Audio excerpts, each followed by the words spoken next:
ਸਾਡੇ ਵਾਸਤੇ ਪਾਣੀ ਦਾ ਇੰਤਜ਼ਾਮ ਕੀਤਾ मैंने बच्चे 4 बच्चे ने साडा पानी तो बगैर गुजारा कोई नहीं है साडे वास्ते पानी का इंतजाम किया मैंने बच्चे साढ़े 4 हैं ਤੁਹਾਡੀ ਮਿਹਰਬਾਨੀ पता ही है भी मजदूरी मेरी जड़ी है तुहानू पता भी मैं मजदूरी करता पे मेरे घर का निज़ाम नहीं सही चल रहा मैं इस मोटर तो अज लवानी है तुहाडी मेहरबानी तुसा लवानी मैं छुट्टी काम की वजह तो नहीं कर रहा कि ताकि मेरा हालात बहुत ज़्यादा डैमेज जा रहा है तुहाडी मेहरबानी आवे सब कहते सानू पानी की तंगी है पानी की मेहरबानी करो सानू पानी बना दी साडे इतनी हिम्मत का नहीं भी जड़ा सा आप करा लो कुछ तो साडे नाल हिम्मत करायो कुछ ऐसा करे सा साडी मेहरबानी हो सी सानू पानी का इंतजाम कर रहे सोता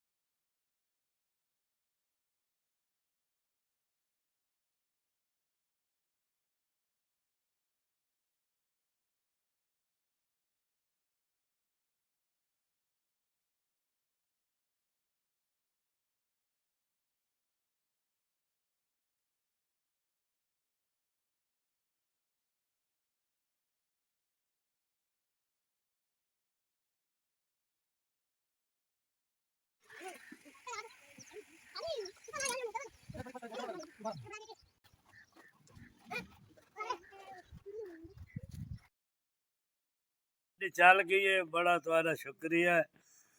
बड़ी SVS तुम्हारी सारी टीम का शुक्रिया अदा करे बहुत बहुत तुम्हारा शुक्रिया